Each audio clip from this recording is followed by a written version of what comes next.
తెలంగాణలో కార్పొరేషన్ల మేయర్లు ఎవరో తేలిపోయింది. మెజార్టీ స్థానాలకు కాంగ్రెస్ హస్తగతం చేసుకుంది. కరీంనగర్, కొత్తగూడెం మినహా అన్ని కార్పొరేషన్లలో హస్తం మేయర్ పీఠం దక్కించుకుంది. కరీంనగర్ మేయర్ పీఠాన్ని కమలదళం కైవసం చేసుకుంది. మేయర్గా శ్రీనివాస్, డిప్యూటీ మేయర్గా సునీల్ రావు ఎన్నికయ్యారు. ఇక కొత్తగూడెం మేయర్ పీఠాన్ని సిపిఐ దక్కించుకుంది. మేయర్గా గణేష్ ఎన్నికయ్యారు. దీంతో తొలిసారిగా తెలంగాణలో మేయర్ పీఠాన్ని కామ్రేడ్లు దక్కించుకున్నారు.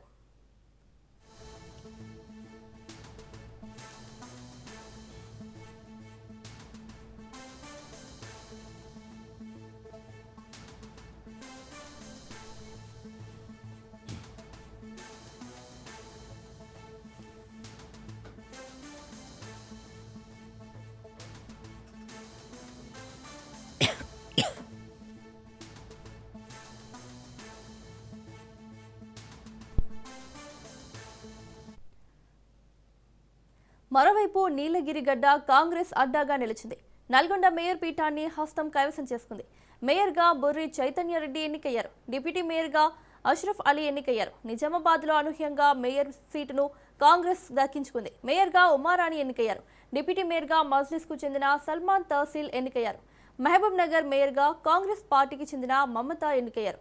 మంచిర్యాల మేయర్గా ధర్ని మధు ఎన్నికయ్యారు. రామగుండం కార్పొరేషన్ను కాంగ్రెస్ కైవసం చేసుకుంది. మేయర్గా మహంకాళి స్వామి ఎన్నికయ్యారు.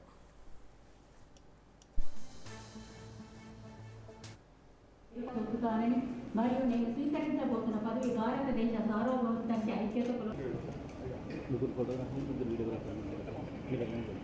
39 డివిజన్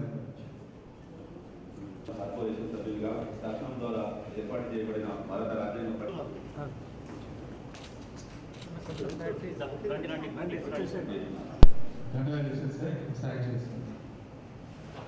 నిజమైన విశ్వాసం విజేత చూపుదానాన్ని మరియు నేను స్వీకరించబోయే పదవిని భారతస్వామ్యానికి పదానికి ఐక్యత లోపలి నమ్మకాన్ని నిజమైన కాంగ్రెస్ పార్టీ 5 స్థానాలను గెలుచుకోగా బీజేపీ కరీంనగర్ మేయర్ పదవిని కైవసం చేసుకుంది. కొత్తగూడెంలో కాంగ్రెస్, సిపిఐ పార్టీలకు సమానంగా సీట్లు రావడంతో రెండు పార్టీలు అవగాహన కుదుర్చుకున్నాయి. మొదటి 2.5 ఏళ్లు మేయర్ పదవి సిపిఐకి, డిప్యూటీ మేయర్ పదవి కాంగ్రెస్కు ఇవ్వాలని నిర్ణయించాయి.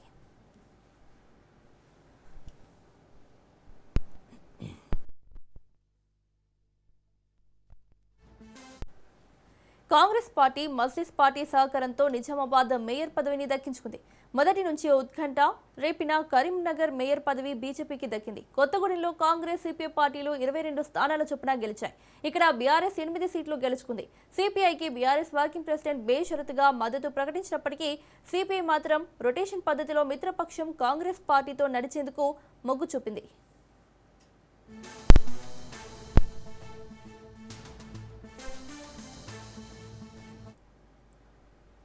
కరీంనగర్ కార్పొరేషన్ మేయర్గా బీజేపీ నుంచి కొలగాని శ్రీనివాస్, డిప్యూటీ మేయర్ సునీల్ రావు, ఇక నిజామాబాద్ కార్పొరేషన్ మేయర్ కాంగ్రెస్ నుంచి ఉమారాణి, డిప్యూటీ మేయర్ మజ్లిస్ నుంచి సల్మా తహసీన్ కైవసం చేసుకున్నారు. రామగుండం కార్పొరేషన్ మేయర్గా Mahankali Swamy, deputy mayor Patipelli Yellaiah Congress. ఇక కొత్తగూడెం కార్పొరేషన్ మేయర్ విషయానికి వస్తే Mood Ganesh CPI, deputy mayor Sirivarapu Lalitha Kumari Congress. Nalgonda corporation mayor Burri Chaitanya Srinivas Reddy Congress, deputy mayor Mohammed Ashraf Ali Amar. Mahabubnagar corporation mayor Gummal Mamatha Congress, deputy mayor Surender Reddy. Mancherial corporation mayor Madhikar Congress, deputy mayor Ramya Mahesh Congress.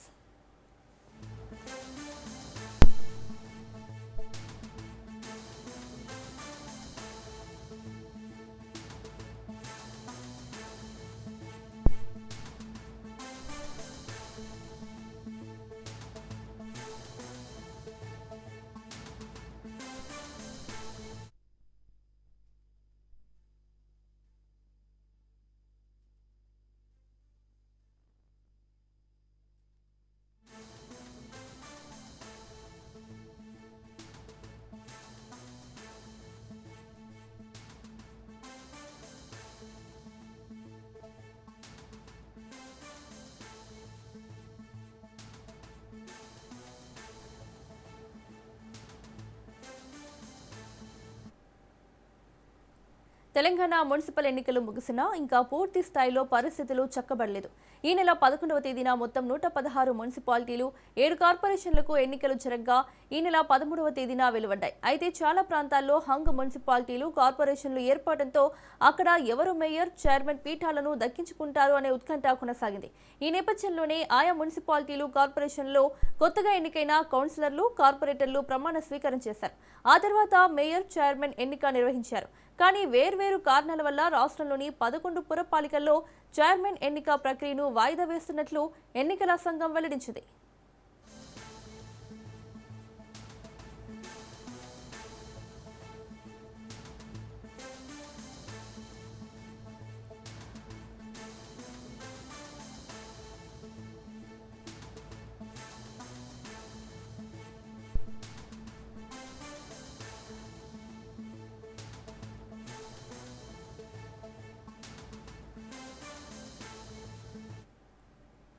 వాయిదా పడిన 11 మున్సిపాలిటీల్లో జనగామ, ఇల్లందు, సుల్తానాబాద్, కాగజ్ నగర్, ఇబ్రహీంపట్నం, కేతనపల్లి, జహీరాబాద్, ఖానాపూర్, ఇంద్రేశం, డోర్నకల్, తొర్రూరు మున్సిపాలిటీలు ఉన్నాయి. అయితే ఈ 11 మున్సిపాలిటీల్లో తిరిగి ఎప్పుడు చైర్మన్ ఎన్నిక నిర్వహిస్తారు అనేది ఇంకా ఎన్నికల అధికారులు క్లారిటీ ఇవ్వలేదు. ఇక రాష్ట్రంలో సంచలనం రేపిన జనగామ మున్సిపాలిటీలో చిత్రమైన పరిస్థితి నెలకొంది. జనగామలోని 30 వార్డుల్లో కాంగ్రెస్ పార్టీ 12 వార్డుల్లో విజయం సాధించగా దాని మిత్రపక్షమైన సిపిఎం 1 వార్డును దక్కించుకుంది. ఇక ప్రతిపక్ష బీఆర్ఎస్ కు కూడా 13 సీట్లలో గెలిచింది. మరో 4 ఇండిపెండెంట్లు కూడా గెలిచారు. ఇక ఎక్స్ అఫీషియో సభ్యులుగా కాంగ్రెస్ నేత, భువనగిరి ఎంపీ చామల కిరణ్ కుమార్ రెడ్డి, బీఆర్ఎస్ నేత, Janagama sitting MLA Palla Rajeshwar Reddy vote నమోదు చేసుకున్నారు.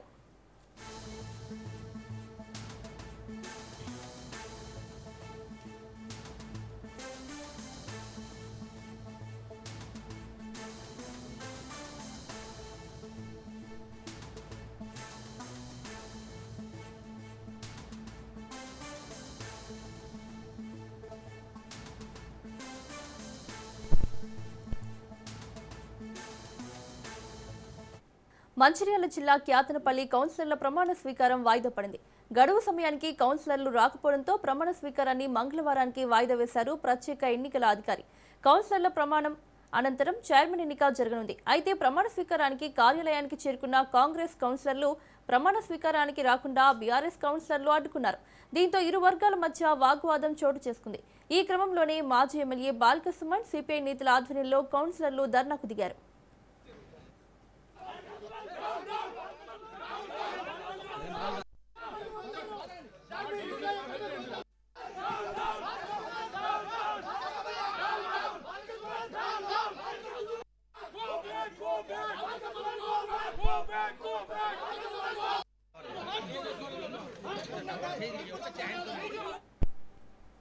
మంచిర్యాల జిల్లా క్యాతనపల్లి కౌన్సిలర్ల ప్రమాణ స్వీకారం వాయిదా పడింది. గడువు సమయానికి కౌన్సిలర్లు రాకపోవడంతో ప్రమాణ స్వీకారాన్ని మంగళవారానికి వాయిదా వేశారు ప్రత్యేక ఎన్నికల అధికారి. కౌన్సిలర్ల ప్రమాణం అనంతరం చైర్మన్ ఎన్నిక జరగనుంది. అయితే ప్రమాణ స్వీకారానికి కార్యాలయానికి చేరుకున్న కాంగ్రెస్ కౌన్సిలర్లు ప్రమాణ స్వీకారానికి రాకుండా బీఆర్ఎస్ కౌన్సిలర్లు అడ్డుకున్నారు. దీంతో ఇరు వర్గాల మధ్య వాగ్వాదం చోటు చేసుకుంది. ఈ క్రమంలోనే మాజీ ఎమ్మెల్యే బాల్కసుమన్, సిపిఐ నేతల ఆధ్వర్యంలో కౌన్సిలర్లు ధర్నాకు దిగారు.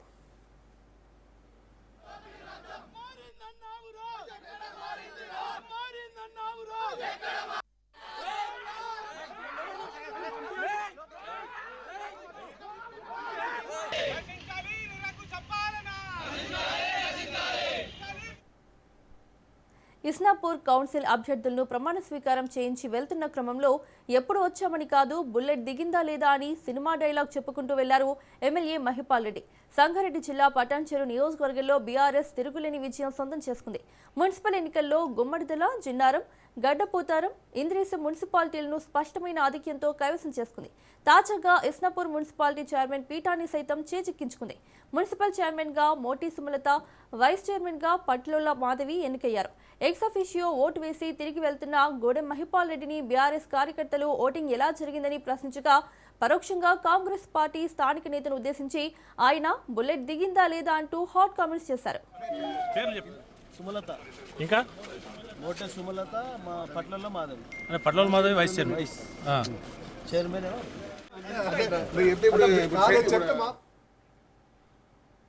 నిజామాబాద్ మేయర్ పదవిని 20 సంవత్సరాల తర్వాత కాంగ్రెస్ పార్టీ కైవసం చేసుకుందని పీసీసీ అధ్యక్షుడు మహేష్ కుమార్ గౌడ్ అన్నారు. అరకుర తప్ప అన్ని స్థానాలు కాంగ్రెస్ కైవసం చేసుకుందని తెలిపారు.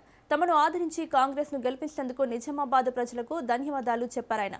చిన్న స్థాయి నుంచి వచ్చి మేయర్గా గెలిచిన ఉమారాణికి అభినందనలు తెలిపారు.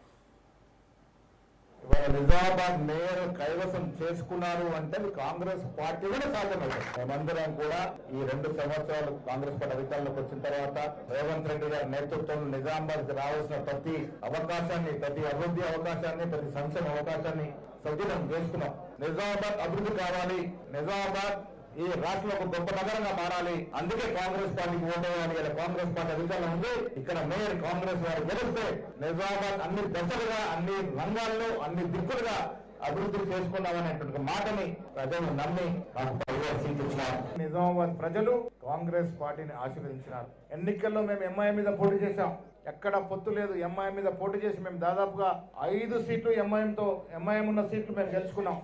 కానీ ఇవాళ అభివృద్ధి కోసం కలయిక అవసరం. నిజామాబాద్ అభివృద్ధి కావాలి కాబట్టి ఎన్నికలైన తర్వాత మాతో కలిసి వచ్చేటట్టు పార్టీని మేము చేరదీసుకున్నాం. దాంట్లో భాగంగా ఎంఐఎం మాకు ఏమైనా మద్దతు ఇచ్చింది.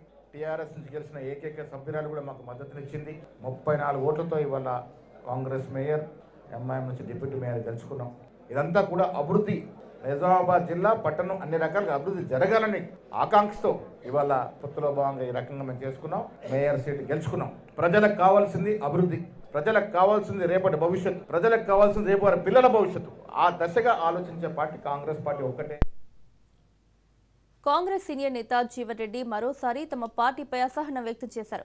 జగిత్యాలలో కాంగ్రెస్ మున్సిపల్ చైర్పర్సన్ గెలుపుపై విచారం వ్యక్తం చేశారు. చైర్మన్ స్థానం దక్కినందుకు సంతోషపడాలా లేక బాధపడాలా అర్థం కావడం లేదన్నారు. అసలు పార్టీలో కొనసాగాలా వద్దా అని ఆలోచిస్తున్నాయని ఆవేదన వ్యక్తం చేశారు. ఇంకెంతకాలం అవమానాలు భరించాలని, సంజయ్ ఉన్నంత వరకు వేధింపులు తప్పవా అని నిలదీశారు. పార్టీ మారలేదంటూ కాంగ్రెస్తో సంసారం చేస్తున్నారని మండిపడ్డారు. కార్యకర్తల మనోభావాలు హైకమాండ్ గుర్తించారని తెలిపారు. కాంగ్రెస్లో కొనసాగడంపై ఆలోచిస్తున్నారని, భవిష్యత్ ఏంటో తెలియడం లేదని స్పష్టం చేశారు జీవన్ రెడ్డి.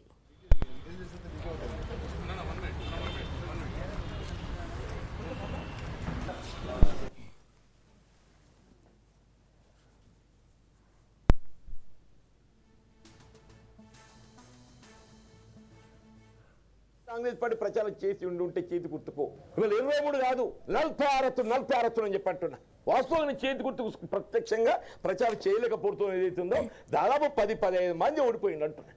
మీ చేతి గుర్తుకు ప్రత్యక్షంగా ప్రచారం చేయలేకపోవడంతో ఒక 10-15 మంది మా చిట్లని గీనుండే పాపం 20 ఓట్లతో ఓడిపోయిందని చెప్పంటున్నా. ఆమె అనిత 30 ఓట్లతో ఓడిపోయిందని చెప్పంటున్నా. ఆ బింగి రవి ఆయనకి ఇచ్చినట్టుగా నీకు కొంచెం చించేసిండే పాపం. వాడు 20 ఓడిపోయి బింగి ఇచ్చిన కాగితం చించేసిందని చెప్పంటున్నా. ఎన్ని చెప్పంటే ఉదాహరణలు అంటున్నా. ఎన్ని ఉదాహరణలు చెప్పాలని చెప్పంటున్నాను. అంటే నిజంగా నేను ప్రత్యక్షంగా చేతి గుర్తు ప్రచారం చేయలేకపోవడంతో ఎంత మానసిక క్షోభకు గురైన మీరు ఊహించినారే. వాళ్ళకి నేను కావాలి, వాళ్ళు రాజకీయంగా నిలదొక్కుకోవాలి అనే భావనతో వాళ్ళకు అవకాశం కోసం వచ్చిందో 18-20 మందికి వచ్చింది. వాళ్ళు గెలవాలని కోరుకుంటే నేను వీళ్ళు గెలిచిన 4 ఉన్నాయి ఇక్కడ చెప్పంటూ నేను చేయలేకపోవడం మానసికంగా నాకు ఎంత క్షోభ గురి చేస్తే. నేను బీఆర్ఎస్కి చేయలేదు, బీజేపీకి చేయలేదు. కాంగ్రెస్ అన్యాయం జరిగింది. టికెట్లు దొంగ లెక్క ఎత్తుకపోయిండు. అర్ధరాత్రి కన్న వేసి ఎత్తుకపోయిండు. పక్కిండు కన్న వేసి ఎత్తుకపోతాడో ఎమ్మెల్యే గారు మన టికెట్లు ఎత్తుకపోయిండు. బీఫామ్ చేతి గుర్తు ఎత్తుకపోయిండు కాబట్టి మన విధిలోకి ఏదైతే ఉందో ఇవాళ ఈ వేరే గుర్తుతో మీ ముందుకు వచ్చినాం అని చెప్పిన తప్ప ఏం మాట్లాడలేదు. ఎక్కడ కూడా కాంగ్రెస్ పార్టీ భిన్నంగా మాట్లాడలేదే. మరి అసలు ఈ మానసిక క్షోభ అనేది దీనికి ముగింపు ఎట్లా వస్తుంది ఏంది అనేది నాకు కూడా ఉంచుకోలేకపోతున్నాయి. అని ఇన్ని అవమానాలు భరిస్తూ కాంగ్రెస్ పార్టీలో కొనసాగటం ఆలోచించుకునే పరిస్థితి ఏర్పడుతుందని చెప్పంటారు. ఇన్ని అవమానాలు భరిస్తూ ఇంత ఆత్మక్షోభతోని కాంగ్రెస్ పార్టీలో కొనసాగటం ఆలోచించుకునే పరిస్థితి కాంగ్రెస్ పార్టీపై కేంద్ర మంత్రి బండి సంజయ్ తీవ్ర విమర్శలు చేశారు. ప్రజల తీర్పును పక్కన పెట్టి కాంగ్రెస్ కుట్రలకు పాల్పడిందని ఆయన ఆరోపించారు. మున్సిపల్ చైర్మన్ ఎన్నిక విషయంలో అధికారాన్ని దుర్వినియోగం చేసి బీజేపీకి మేయర్ పదవి రాకుండా అడ్డుకుందని మండిపడ్డారు. బీజేపీ బలపడుతున్నందుకే కాంగ్రెస్ భయపడుతోందని బండి సంజయ్ స్పష్టం చేశారు. కరీంనగర్ లో ఆడిన కబడ్డీ ఆటలో మేయర్ కప్ను భారతీయ జనతా పార్టీ గెలిచింది. దీని వెనుక అనేక కుట్రలు, ప్రజలకు బయటికి కనిపించని కుట్రలు, కుతంత్రాలు, అవి బయట చెప్పరానివని కూడా. కానీ ఎన్ని చేసినా కూడా ధర్మం వైపే, ప్రజాస్వామ్యమే ఎప్పుడు గెలుస్తుందన్న విషయం ఈ రోజు స్పష్టమైంది. ఏదో దారిన భారతీయ జనతా పార్టీని రాకుండా చేయాలని చెప్పి ఈ ప్రజా తీర్పును పక్క పెట్టి కుట్రలతో గెలవాలని చెప్పి అడ్డుకోవాలని చెప్పి ఇలా వాళ్ళు ప్రయత్నం చేశారు. చాలా మంది ప్రయత్నం చేశారు.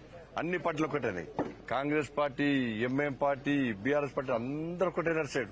అధికారాల దుర్వినియోగం, మా చేతిలో అధికారం ఉంది, భారతీయ జనతా పార్టీకి 30 గెలిచినా ఇండిపెండెంట్ సపోర్ట్ ఉన్నా కూడా ఏదో రకంగా మభ్యపెట్టి బెదిరించి కాకుండా చేస్తామని చెప్పి 2 రోజుల పాటు రాష్ట్ర ముఖ్యమంత్రి గారి దగ్గర నుంచి మంత్రుల వరకు, ఎమ్మెల్యేల వరకు కూడా అందరూ ఒకటే. ఈ పార్టీ ఆ పార్టీ అని కాకుండా భారతీయ జనతా పార్టీ తప్ప మిగతా పార్టీలన్నీ ఒకటై 2 రోజుల పాటు మమ్మల్ని ఏ విధంగా అడ్డుకునే ప్రయత్నం చేసిరో ఇలా తెలంగాణ రాష్ట్ర ప్రజలు చూసారు, కరీంనగర్ ప్రజలు చూశారు. కరీంనగర్ ప్రజల చర్చ ఒకటి, రేపు మేము గెలిపించినాం 30 మందిని భారతీయ జనతా పార్టీ అభ్యర్థులను గెలిపిస్తే ఇలా వాళ్లకు మేయర్ పదవి రాకుండా ఈ పార్టీలన్నీ కలిసి అడ్డుకుంటారని చూసి ప్రజలు ఆశ్చర్యపోయారు, విస్మయాన్ని వ్యక్తం చేశారు.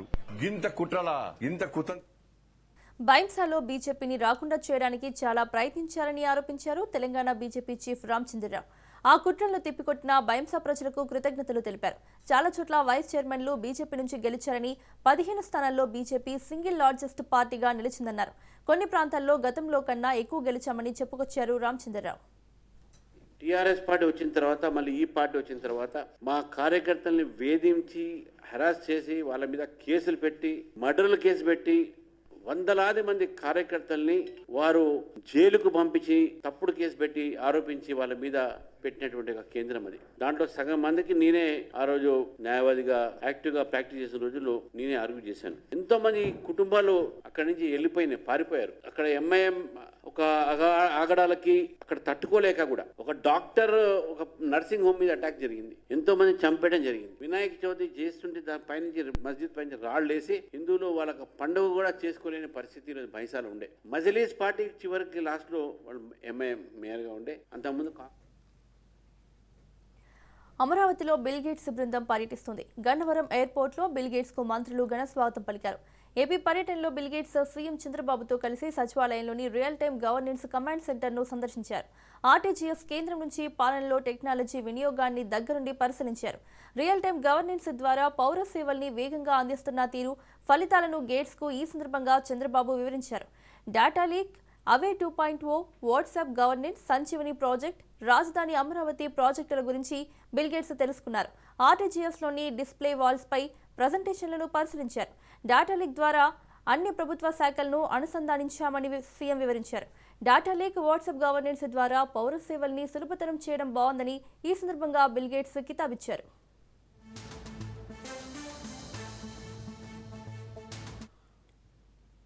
సింగరాయకొండ కలెక్టరేట్ వద్ద ఉద్రిక్తత చోటు చేసుకుంది. శ్రీ చైతన్య స్కూల్ విద్యార్థి మృతిపై తల్లిదండ్రులు ఆందోళనకు దిగారు. తౌషిక్ మరణానికి స్కూల్ యాజమాన్యమే కారణమంటూ కలెక్టరేట్ రోడ్డుపై పడుకొని ధర్నాకు దిగింది. తౌషిక్ గొంతుపై గోరుగాట్లు ఉన్నాయని తల్లిదండ్రులు ఆరోపిస్తున్నారు. స్థానిక ఎస్ఐ కేసును తప్పుదోవ పట్టిస్తున్నారంటున్నారు.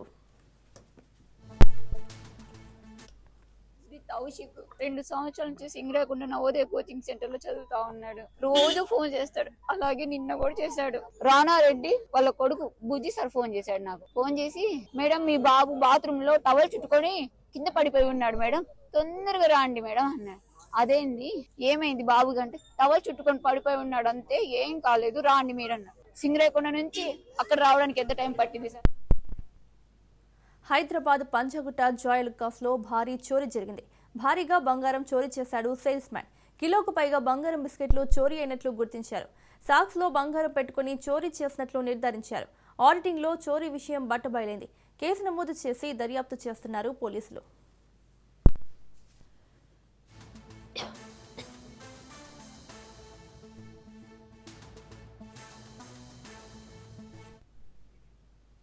తొమ్మిది మంది కాంగ్రెస్ నేతలకు సభా హక్కుల ఉల్లంఘన నోటీసులు ఇచ్చింది లోక్సభ సచివాలయం. ప్రధాని మోదీ లోక్సభ స్పీకర్ ఓం బిర్లాపై ఏఐ వీడియో ప్రచారం చేశారని నోటీసులు జారీ చేసింది. ఈ నేపథ్యంలో 3 రోజుల్లో సమాధానం ఇవ్వాలని ఆదేశించింది.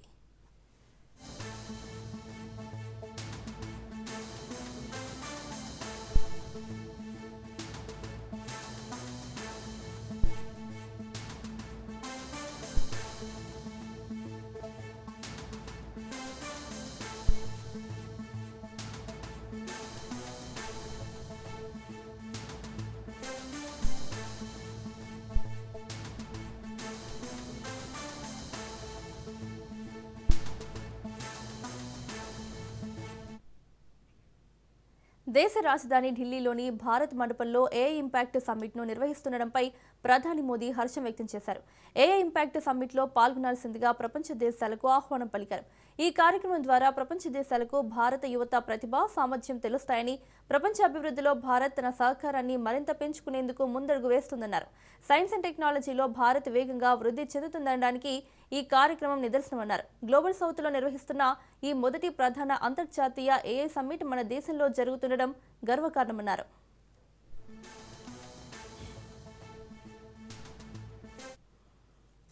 విశాఖలో సినీ తారలు సందడి చేయనున్నారు. తెలుగు సెలబ్రిటీ క్రికెట్ లీగ్ పోటీలకు విశాఖపట్నం ఏసీఏ వీడీసీఏ మైదానం వేదిక కాబోతుంది. ఈ నెల 28 నుంచి మార్చి 1వ తేదీ వరకు మ్యాచ్లు జరగనున్నాయి. మొత్తం 7 జట్లు టీసీసీఎల్లో పాల్గొంటాయి. సినీ తారలు 2 టీంలుగాను, బుల్లితెర నటీనటులు 2 టీంలుగాను, రాజకీయ ప్రతినిధులు, పోలీస్ శాఖ, పారిశ్రామికవేత్తలు ఒక్కో టీంగాను టీసీసీఎల్లో తలపడనున్నారు. ఈ మ్యాచ్లను తిలకించేందుకు ఎలాంటి టికెట్ల విక్రయాలు లేవు. ఈ సందర్భంగా విశాఖలో ఎమ్మెల్యే గంటా శ్రీనివాసరావు మ్యాచ్లకు సంబంధించిన పోస్టర్ను ఆవిష్కరించారు.